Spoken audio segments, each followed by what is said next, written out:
तो आज राम नाम लिखते हुए पत्थर को छोड़ दिए। और जब पत्थर को छोड़े तो आज बढ़िया अस्त्र उन्हीं में भगवान श्री राम जी चल करके लंका से मां सीता को डाला। आज ये जो स्वर्ण के लंके हैं वे भी जल करके भस्म हो गए। क्यों भस्म हुए? कि उसके अंदर एक अहंकार भरे हुए थे। और ये जो स्वर्ण की लंका है ना, जो भगवान राम जी के वरदान से हुए थे, रावण को जो लंका थी, ये जो लंका है वे तो सर्वप्रथम भगवान शिव जी के थे।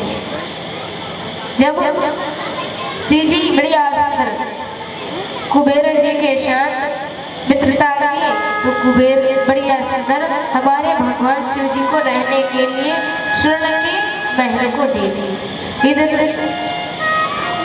रावण जो है खूब तपस्या की और उनके तपस्या को देख करके ना बाबा जी बड़े ही प्रसन्न हो गए।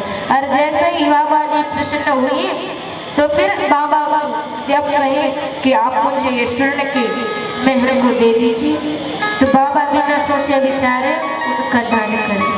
क्योंकि भोले बाबा ने बड़े ही दान किए, उनको कुछ दिखाई नहीं देते कि लोग क्या करते क्या नहीं करते। ये तो बड़े ही दानवीर हैं, सबका दान करते। तभी पार्वती अम्मा कहने लगी कि यो बाबा आप सबको दान करते हो, पता नहीं एक समय ऐसा आएगा कि आप अपने आप को भी दान में दे दो, फिर मारो पास का बचे। आप तो सबको दान में ही देते हो तो फिर मारो पास का बचेंगे। बाबा कहने लगे करे नारे देवी हम तो को छोड़ करके नहीं रह सकते, सबको तो दान करते अपने आप को दान नहीं करेंगे। भैया कहते का पता बाबा आपके ऊपर का कुछ भरोसा नहीं, कितना समय आप दान को न कर देते।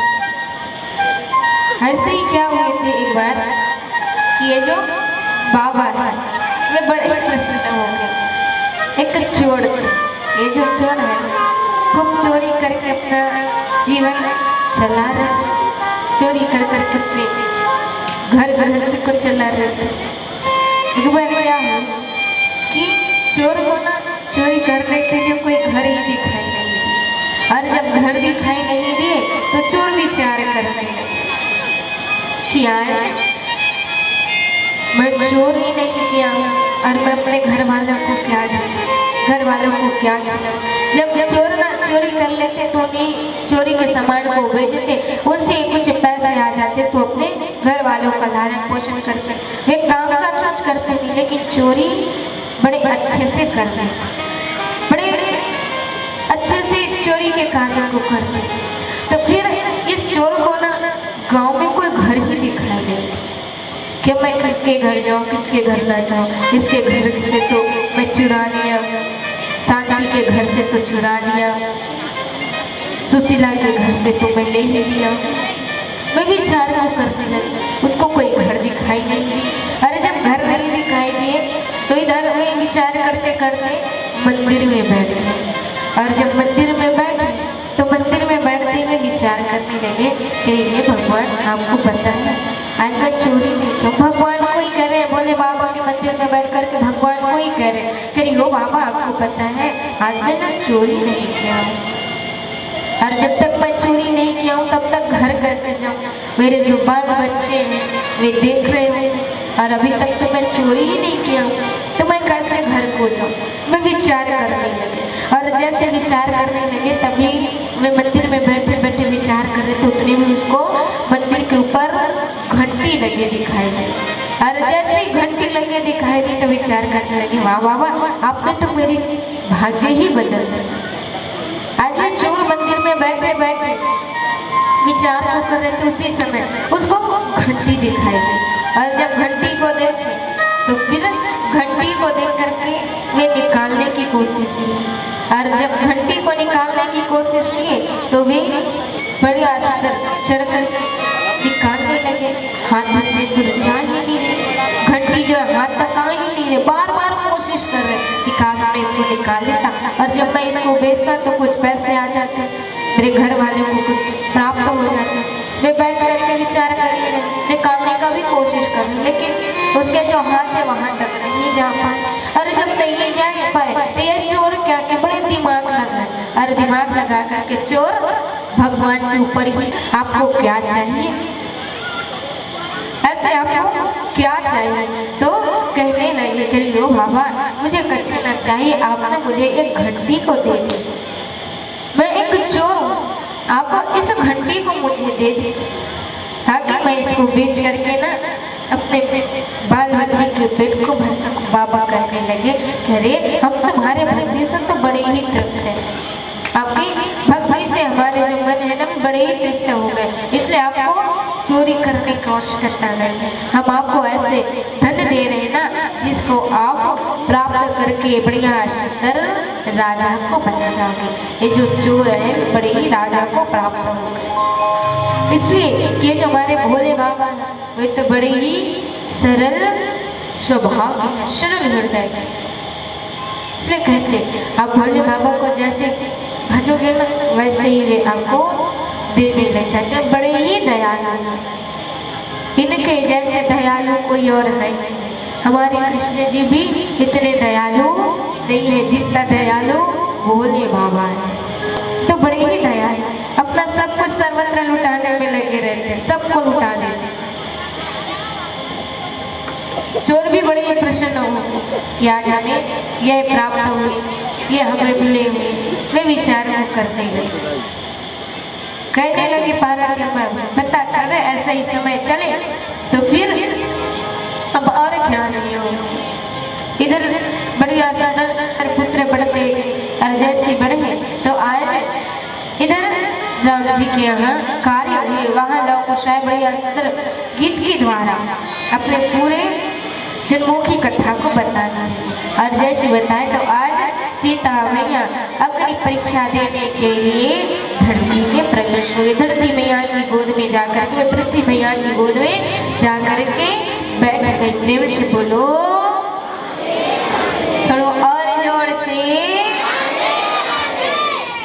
अब आप लोगों को ना चाय मिलेगी, चिंता ना कर। अब चाय आने वाले हैं कुछ क्षणों बाद। देखो ना रोज आप लोगों को इतना समय चाय मिल जाते थे, जो रोज आ रहे हैं उन लोगों को पता है, और आगे पीछे आ रहे हैं उन लोगों को पता नहीं है। इतना समय होने तो रोज चाय मिल जाती है। अब आप लोगों को ना एक ही बार चाय मिलेगी, बड़ी आशा हमारे कृष्ण जी आ जाएंगे तब अभी कांके की चाय आप लोगों को मिलेगी। तो इसलिए चुप बैठे रहे, शोर नहीं करेंगे, क्योंकि ये जो चाय है ना वे चाय आपको और कभी मिलने वाले नहीं है। तो जब मिल गए हैं तो बढ़िया सुंदर बैठ करके आप उसे चाय के लिए बैठे रहे, कथा को सुने और यह विचार रखे रहे कि अब जब बैठे रहेंगे तो हमें बढ़िया सुंदर तिल के लड्डू और चाय मिलेगी। यही भाव को लेकर के आप बैठे रहो। बढ़िया सुंदर ऐसे करते गए जैसे लीला पूर्ण किए, नवम स्कंद पूर्ण किए और दसम स्कंद को प्रारंभ कर दिया। और जैसे दसम स्कंद को प्रारंभ किए तो आज सुखदेव जी महाराज राजा परीक्षित को कहने लगे कि ये राजा परीक्षित, अब हम आपको ना बढ़िया सुंदर हमारे भगवान श्री कृष्ण की कथा को श्रवण करवाएं। अब आपको हम बढ़िया सुंदर कथा का रस स्वागत करवाएं। ये जो हमारे कृष्ण जी हैं वे किस तरह से आए और आकर के अपने भक्तों को दर्शन को दिए हैं, इन सारी कथा के बारे में हम आपको बतलाना, वे बड़े ही भाव से बतलाना। और जब बतलाना शुरू किए तो फिर विधि पूर्वक कह रहे हैं कि जो हमारे भगवान श्री कृष्ण हैं वे कैसे आए और आकर के वे दर्शन को दिए, वे किस तरह से यहाँ आए और आकर के वे दर्शन को दिए, इन सब के बारे में बताया। इधर वसुदेव जी का लग्न देवकी जी के साथ थी। ये जो देवकी है वे कंस राजा के चचेरी बहन है। चचेरी बहन मतलब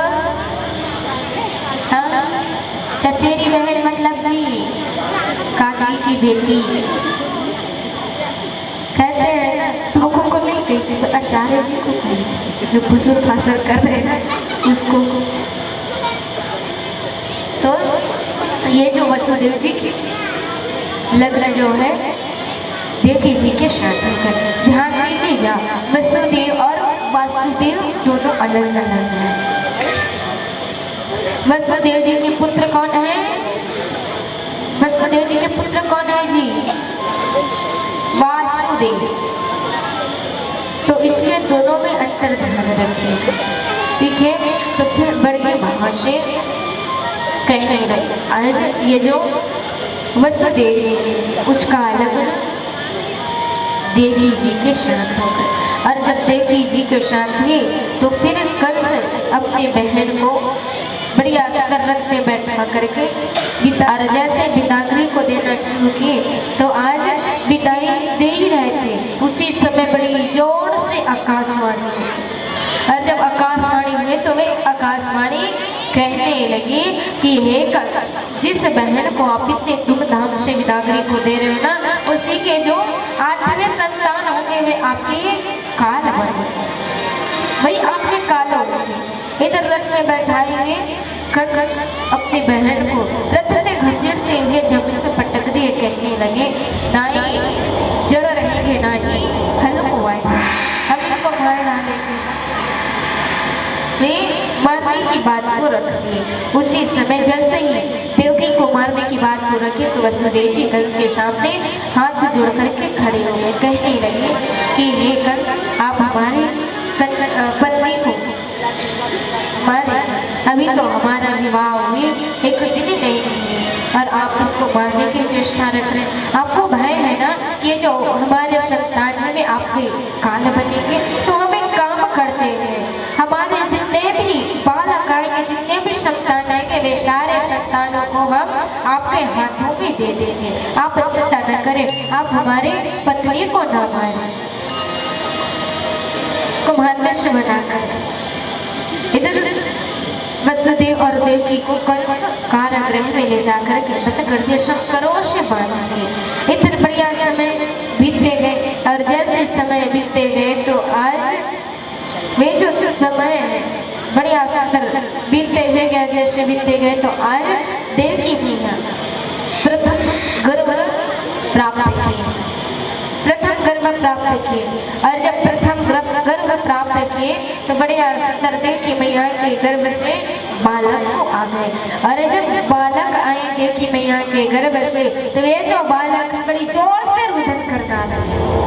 और जब रुदन करना शुरू किए तो इधर वे जो रुदन की आवाज है वे कंस के कानों में पहुंच गए। और जब कंस के कानों में पहुंचे तो इधर कंस दौड़ते हुए आ गए, विचार करने लगे कि अब मेरे काल जन्म देगी, अब उसे मार डालूंगा, छोड़ूंगा। इधर नारद जी जाकर के कंस को भी कह दिए रहते कि हे कंस, आप इस विचार को मत रखना कि आपके जो काल है वे पता नहीं अंतिम में आएंगे, आपको पता नहीं वे प्रथम में भी आ सकते हैं, क्योंकि आप उल्टे गिनोगे तो भी 8 होंगे, सीधे गिनोगे तो ही 8 ही होंगे। इसलिए कंस को वे बात याद आ गई। और जब नारद जी की बात याद आई तो फिर नारद जी के बातों को याद करते हुए कंस दौड़ते हुए आ गए। और जब वे दौड़ते हुए आए तो आकर के वे जो बालक थे वे बालक को देवकी जी के हाथों से लिए और गोद से लेकर के कंस पटक करके मार डाले। बड़ी चित्कार लगा करके देवकी वसुदेव जी रोने लगी, कहने लगे कि ये कंस आप हमारे बालक को छोड़ो, लेकिन कंस बात को माने नहीं और वे उस बालक को पटक करके मार डाले। देवकी जी को रुदन करते स्मरण करते याद मेरे जो बालक आएंगे बालक को भी आप छीन लो, आप उस बालक को ही मार डाले। ऐसे करते करते आज देवी जी दूसरे बालक को गर्भ में धारण कर, बढ़िया सुंदर उसके पास द्वितीय बालक आ गए। और जब द्वितीय बालक आए तो वे भी बालक वैसे ही रुदन करने लगे। और जैसे ही रुदन करना शुरू किए तो आज रुदन की आवाज को सुन करके कंस पुनः दौड़ते हुए आ गए और आकर के उस बालक को वैसे ही छीन करके वे पटक करके मार डाले। प्रेम से बोलो, उसको पटक करके मार डाले। तीसरे बालक आए, चौथे आए, 5वें आए, 6वें बालक तक के मार डाले। 6 बालकों की हत्या कंस कर रहे। अब सातवें बालक को गर्भ में धारण किए। और जब सातवें बालक को गर्भ में धारण किए तो आज माया को आदेश हो गए कि हे माया तुम जाओ और जाकर के अपने माया का विस्तार को करो। सातवें बालक भेजे और जब माया को कहे तो ये जो माया है वे आज्ञा को पूर्ण किए। और जैसे आज्ञा को पूर्ण किए तो आज आज्ञा पूर्ण करते ही जो देवी गर्भ में बालक है उस बालक को ले जाकर के रोहिणी के गर्भ में डाल दिया। और जब रोहिणी के गर्भ में डाले तो रोहिणी बड़ी सुंदर उस बालक को देख करके प्रसन्न हो गई। मैया बड़ी प्रसन्न हो गई और प्रसन्न होकर के रोहिणी मैया उस बालक को निहारने लगी। बलराम जैसे आए तो बलराम अपने आंखों को बंद कर दिए। वे विचार करते हैं कि जैसे मैं देखूं तो पता नहीं ये जो माया है मुझे घेर ले, फिर मैं अपने भाई का दर्शन नहीं कर पाऊंगा। इसलिए बलराम जो है अपने आंखों को बंद कर लिए। वे अपने आंखों को बंद कर लिए, वे देखते नहीं, विचार को नहीं करते। और जब विचार को नहीं किए, देखे नहीं, तो फिर ये सब विचार करने लगे। रोहिणी जितने भी बैठे हुए सब विचार करते हैं कि बड़े दिनों बाद तो हमारे घर में बालक आए हैं, लेकिन ये जो बालक है वे तो हमें देख ही नहीं रहे, नेत्र को खोल ही नहीं रहे। बैलों को बुला ले रहे, फूकन झाड़न लगवाने लगे। तो वे जो फूकन झाड़न करने के लिए वे कहने लगे कि हे रोहिणी मैया आप चिंता न करो, ये तो अभी हमारे भगवान के दर्शन को कर रहे हैं। और जब हमारे भगवान के दर्शन को प्राप्त कर लेंगे ना तभी ये अपने नेत्र को खोलेंगे। अभी तो हमारे सामने सरकार को आना ही नहीं। इस भाव के विचार रखें।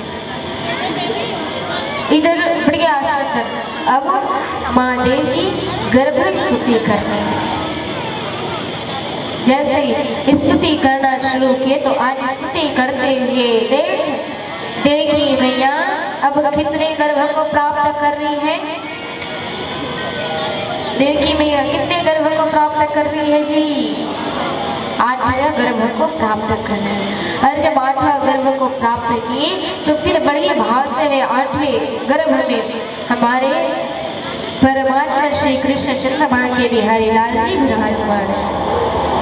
इधर ऐसे समय आ गए कि उस समय को देख करके ये जो समय है वे बड़े भाव से समय आए हैं। भादो मास कृष्ण पक्ष अष्टमी तिथि समय नजदीक आते जा रहे हैं। और जब समय आते गए तो इधर भादों के मास में कहने लगे कि हमारे परमात्मा कह रहे हैं कि भादो मास आए हुए ऐसे समय है कि ये जो मेघ है वे भी बड़ी गड़गड़ाहट करते हुए कह रहे हैं कि हे मेरे नाथ अब हम आपका दर्शन बढ़िया सुंदर करते ही रहेंगे, हम आपका दर्शन खूब आनंद मग्न होकर के करेंगे। मेघ बड़ी गड़गड़ाहट करते हुए कह रहे हैं, बिजली बड़ी जोर से गड़गड़ाहट करते हुए चमकते हुए भी कह रहे हैं कि अब हम भी आपके दर्शन को करेंगे। पक्षियां सभी कह रहे हैं कि ना अब हम आपका दर्शन करेंगे। रात्रि में कमल के पुष्प नहीं खिलते, लेकिन आज ऐसे हो गए कि रात्रि में भी कमल के पुष्प खिल उठे। क्यों?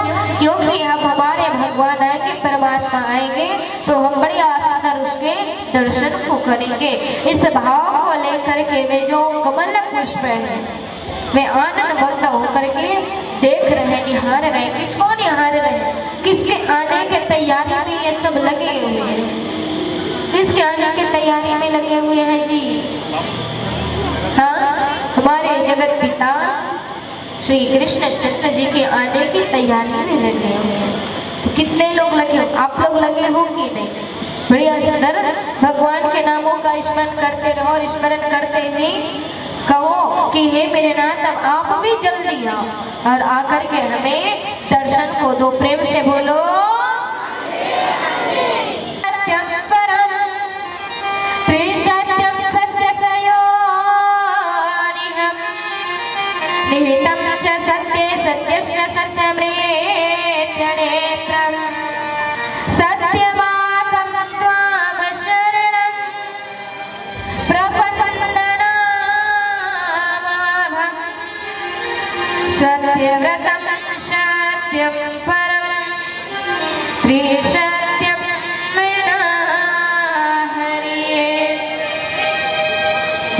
मैया गर्भ स्तुति कर रही। और जब गर्भ स्तुति जैसे ही करना शुरू की तो फिर उन स्थिति को देख करके आज भगवान कहने लगे कि हे मेरी मैया, अब हम आपको दर्शन देने के लिए जरूर आ रहे हैं। अष्टमी को जैसे आने लगे तो सप्तमी के दिन भगवान बाकी बिहारी लाल आए और वे चतुर्भुज दर्शन को देने लगे। और जब दिए तो यह जो मेघ है वे बड़ी ही गड़गड़ाहट करते हुए कह रहे कि हे मेरे नाथ, अब हम आपका दर्शन पहले करेंगे। बड़ी जोर से गर्जना करते हुए ये जो बिजली है वह चमकने लगी। ऐसे समय आ गए परम पवित्र अमावस अष्टमी तिथि भादों का, और जब देखे तो कृष्ण पक्ष के मध्य रात्रि में भगवान श्रीमान के बिहारी लाल प्राकट्य चतुर्भुज में देवी जी को दर्शन देने लगे।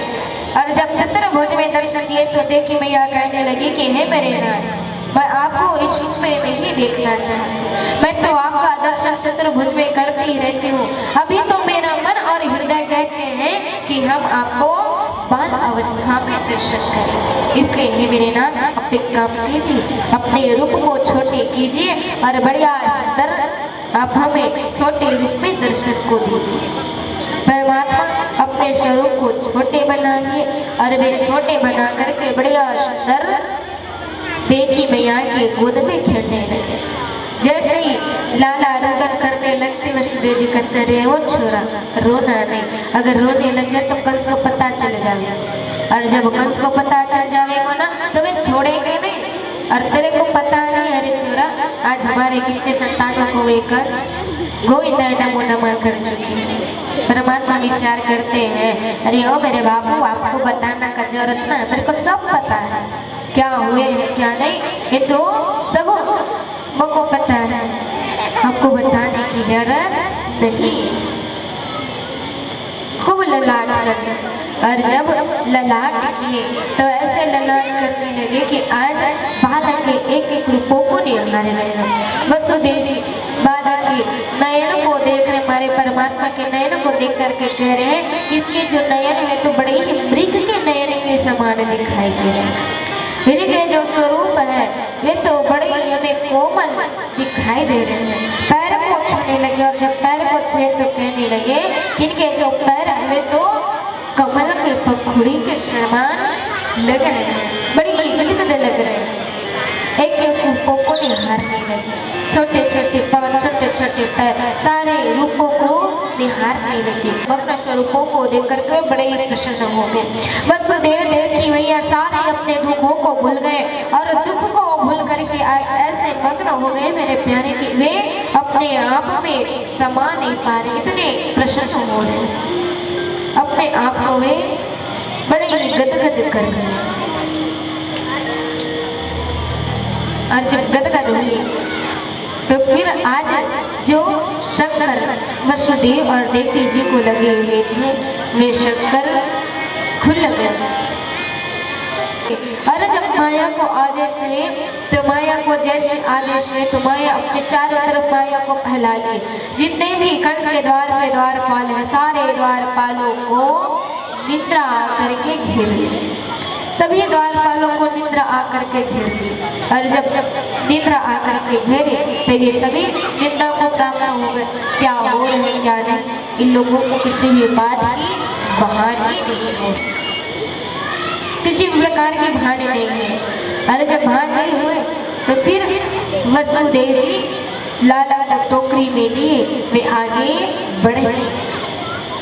माया बढ़िया सुंदर अपने विस्तार को कर रहे। अरे जैसे जैसे विस्तार को करने लगे तो आज ये जो हमारे परमात्मा है ना, ये सभी अपने भक्तों को दर्शन दे रहे हैं, सबको दर्शन देते हैं और उनके रूपों का स्मरण करवा रहे हैं कि हमारे जो रूप है वे तो ऐसे हैं। भगवान कहते हैं कि हम अपने भक्तों को सारे युगों में दर्शन देने के लिए आते हैं। युग युगांतर कल्प कल्पांतर जन्म जन्मांतर वृक्ष वृक्षांतर सबो युगों में हम तो दर्शन देने के लिए आते हैं। तभी गर्गाचार्य जी भी कहते हैं, गर्गाचार्य जी कल जब आएंगे तब आपको भी कथा श्रवण करने का अवसर प्राप्त होगा। गर्गाचार्य जी भगवान श्री कृष्ण के रूप को देख करके क्या करते हैं? इधर तो वसुदेव जी भगवान के रूपों का खूब स्मरण कर रहे हैं, और जब भगवान के रूपों का स्मरण करने लगे तो आज ये जो वसुदेव जी हैं और देवकी हैं, ये अपने सारे दुखों को भूल गए और दुख को भूल करके बड़ी सुंदर वे भगवान के रूपों को निहारने लगे। प्रेम से बोलो, थोड़ा और जोर से। वे पुकारने लगे, और जब पुकारना शुरू किए तो कहने लगे, ब्रज जन किए शोक भार, ब्रज जन किए शोक भार, नंद दुलार प्रवार, गोपियन चित चरकार प्रभु, लीजन रास विहार, शरण चित चतकोर को शरण लागे चित का, प्रेम सदा हरि प्रियतम की प्रेम पुकारेगा, प्रेम हरि हरि भक्त को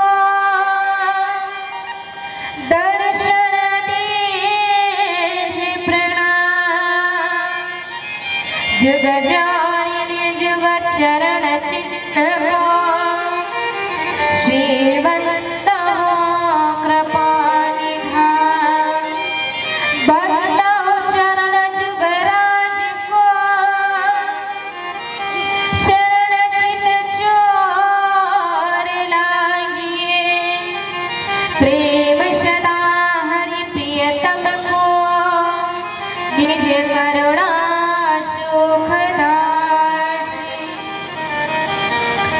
रूपों का बहन करना, और जैसे जैसे रूपों का भान करना शुरू की तो फिर रूप का भान करते हुए आज ये जो हमारे परमात्मा है वे वसुदेव जी का दर्शन ले रहे हैं। वसुदेव जी हमारे भगवान में बड़े ही गड़गड़ाहट करते हुए, गर्जना करते हुए, बिजली चमकते हुए कह रहे कि नाथ आप हमें भी दर्शन को दो। खूब ये जो हवाएं हैं वे मंद मंद मुस्कान करना शुरू कर दी, खूब मंद मंद की मुस्कान करना शुरू कर दिए हैं मेरे प्यारे। प्रेम से बोलो,